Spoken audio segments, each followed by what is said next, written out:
مساء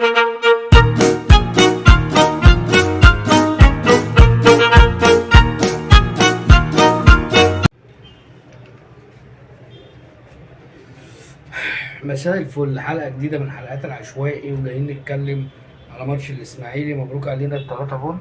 بس قبل ما نتكلم في الماتش، في 3 حاجات ما عجبونيش النهارده وحابب أتكلم معاكم فيهم. الحاجة الأولانية هي إن الناس عندها إن أنت ممكن تشمت في الإصابة أو تشمت في الموت أو تشمت في الزعل.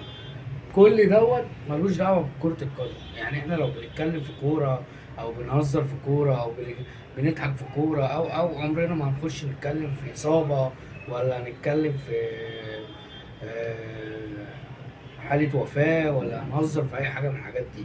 الحاجات دي المفروض ما نتكلمش فيها. اللي انا شايفه ان جمهور الزمالك عنده مشكله يعني صعبه من ساعه ما الواد اتخبط، وهم كلهم عندهم حاله انبساط رهيبه. فهل انت لو مكانه هتبقى مبسوط ان الناس فرحانه ان انت متصاب وشمتانه فيك؟ يعني انا مش فاهم. يعني انت لو عندك حاله وفاه انت الناس تشمت فيك، برضه صعبه. يعني المفروض الناس ترجع كده وتبص لربنا لاي حاجه. دي الحاجه الاولانيه. الحاجه التانيه، كابتن الاسماعيلي عبد الرحمن مجدي، هو ده في الاول وفي الاخر ده طفل عيل صغير. مش من حقك ولا من حق اي حد ان هو يزعق له او يخبط فيه الكوره او دي كلها بترجع. حتى لو انت متعصب، ما ينفعش ان انت تطلع بره ان انت لعيب كبير او بتلعب في نادي كبير ودي بتلعب في منتخب او وان انت تعمل حركه زي دي بتقلل منك قبل ما تقلل من ناديك. فهي هتقلل منك انت شخصيا، لان في الاول وفي الاخر نادي الاسماعيلي محدش يقدر يقل منه، انما القله هتيجي من عندك كده. الحاجه الثالثه بقى، كنت قاعد بتفرج مع حد زملكاوي وقاعد متعصب ان الاهلي بقى وحش ومش مش بيضغط وبيعمل. فرد عليا ردة القوي، قال لي انت يا عم انت زعلان ليه؟ انت كسبان 3. فده لا، انا ماليش دعوه بيك. انت اتعودت ان انت حتى لو انت كسبان وفريقك بقى وحش فالدنيا بالنسبه لك عادي. انا لا، انا حتى لو كسبان لازم فريقي يكمل يبقى حلو في اي حاجه من الحاجات. هم دول ال3 نقط اللي احنا بنتكلم فيهم بعيدا عن الماتش. نرجع بقى نتكلم في الماتش. النهارده ابتدينا حلو قوي. يعني بص، من افضل الماتشات اللي الاهلي ابتداها. هو لعب الشناوي، عبد المنعم، ياسر، علي معلول، هاني، لعب بكوكا، لعب امام عاشور، لعب بيرستاو، لعب حسين الشحات، بأليو ديانج، ولعب موديست.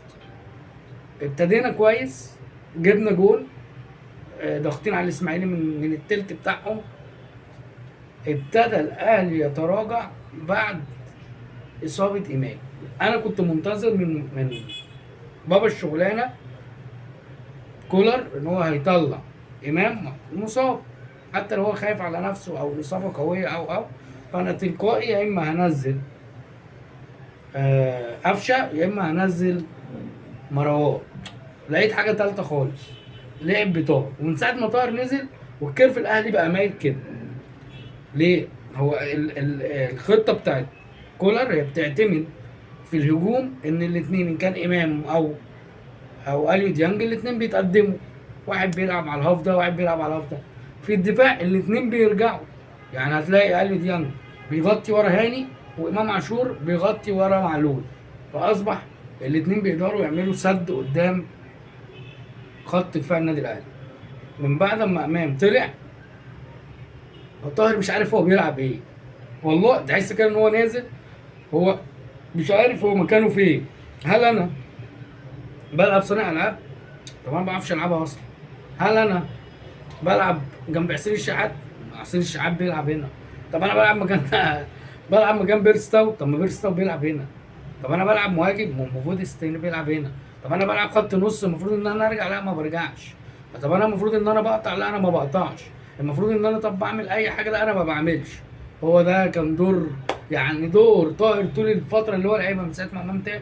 هو اللي هو عمل جون بس غير كده كل الكور كانت بتتقطع فيه. لعبنا الشوط الاول، والشوط الاول كان بيثبت على ان العدل هو الاساس. الراجل عمل اللي احنا اتكلمنا فيه الماتش اللي فات، ان مروان مش مركز وبيعمل غلطات عبيطه والشد والكلام ده. فبناء عليه ما لعبش، والواد الصغير لعب. الواد الصغير الشوط الاولاني تألق، عمل لك جول، كان عامل سد، بيروح بيباصي بيقطع، كله كان تمام. نزل الشوط الثاني المستوى قل، المستوى قل خالص بقى، بقت اللعيبه عندها استهتار رهيب، استهتار صعب. ما ينفعش ان ده فريق ابقى انا كسبان 3 والدنيا معايا تمام ويحصل الاستهتار ده. الاستهتار ده بيدل ان هم شايفين ان الاسماعيلي فريق ضعيف. انا ما عنديش مشكله، بس اللي انا اعرفه من الفريق الشرس او الفريق القوي، الفريسه اللي قدامه ضعيفه افترسها، افترسها. يعني كان عندك الوقت اللي يخليك تكسب كتير، تكسب كتير قوي. والله العظيم لو كان امام كمل او قفشه نزل من بدايه الشوط الثاني، انت كنت هتعمل انفرادات بالكوم، بالكوم. خط الدفاع بتاعهم مش هنا، وعندك واحد هو بيغطي اصلا التسلل لوحده. النجاز ده بيغطي التسلل من ايام ما كان بيلعب في الزمالك، هو بيغطي التسلل. راح الترجي كان بيغطي التسلل، راح النجم كان بيغطي التسلل. هو ما بيعرفش يقف، هو ما بيعرفش يقف في الدفاع. فكانت فرصتك النهارده ان انت تفترسهم، كنت تمزعهم. مش بس احنا كسبنا وجايبين 7 اجوان، بس برضو الغلطه والجون اللي دخل فيك دوت، المفروض الاربعه اللي ورا بما فيهم كوكا كمان يعتذروا للشناوي. الواد شال كل الكور، استهتار رهيب. لازم المدرب يفوقهم للكلام ده. لا انا كنت منتظر منه ان هو يقف يزعق لهم، ان هو يفوقهم او يزعق يخليهم يتحركوا او حتى رضا سليم مش هنقدر نتكلم عليه ان هو راجع من الاصابه، بس حتى رضا سليم نزل، مش هو رضا سليم اللي لعب الماتش الاولاني، واقف بيلعب على الواقف. حسين الشحات قبل ما يطلع بيلعب على الواقف، الوحيد اللي كان بيجري وبيعمل كل حاجه في الكوره. بعد ده هو بيرستاو بس، الوحيد اللي بيرقص وبيجري وبيرجع وبيعمل كل حاجه في الكوره، الوحيد اللي ما كانش مستهدف. الباقي كله بعد الجون الثاني هم بداوا شايفين ان الاسماعيلي زيه زي سان جورج الاثيوبي، فهنلعبهم 31 وهنقدر نروح نجيب جول. والصراحه الاسماعيلي باللعيبه اللي هو كان بيلعب بيها ديت، وان هم ما عندهمش قيد والدنيا معاهم مدشمله، فهم يعتبروا لعبوا ماتش كويس جدا. ان هم يتغلبوا بس من الاهلي 3، فبالنسبه لهم ده كويس جدا، غير الاداء اللي هم عملوه. لا فهو كان في يعني الناس دي بعد كده لو استمروا مع الراجل ده هيعملوا اداء حلو. اهم حاجه ان احنا اطمنا على امام، ان شاء الله الاصابه تبقى بسيطه. اهم حاجه نقعد مع اللعيبه بتاعتنا ونتكلم معاهم. احنا كده كده عندنا فتره توقف الدولي، اللعيبه هتروح المنتخب، اللعيبه اللي مش هتروح تقعد مع فايلر مع كولر، هيطلعوا بقى جاهزه يقعدوا معاه لغايه ما نرجع للبطوله الافريقيه اللي هي مع سيمبا التنزاني. فمحتاجين ان احنا نتكلم مع اللعيبه. الفرقه اللي قدامك ضعيفه مزعها، ما يبقاش عندنا استهتار. مش معنى ان لعيب مال اللعيب اللي نزل لازم يبقى عارف دوره ايه، هو اللعيب اللي نزل هو مش عارف دوره ايه، كان واقف تايه في الملعب، فده غلطه من عندنا المفروض نتكلم فيها. عندك فرصه بقى، المهاجم بتاعك اللي هو الحاله بتاعته باينه ان هو لسه لغايه دلوقتي مش قادر يجري، عندك فتره ان انت تجهزه وفتره كبيره. جهز لغايه يوم 20/10 بدايه الماتش بتاع سيمبا 20/10 يكون الراجل ده قدامه من دلوقتي لغايه 20/10 حوالي 15 يوم، تقدر تجهزه تجهيز كامل. المفروض نجهز الراجل ده تجهيز جامد يا جماعه. الراجل ده من لمساته باين ان هو كويس، انما مش جاهز خالص. يعني انت باين ان هو 20% من امكانياته. زعلوك محتاج ان انت تديله، الولد كويس بيجري بيضغط بيعمل، محتاج ان انت تديله. كوكا محتاج ان هو يتقرص، هو عمل جون وكان بيجري، والشوط الاول كان حلو، الشوط الثاني نزل خالص، كل الغلطات منه، كل القطعه منه.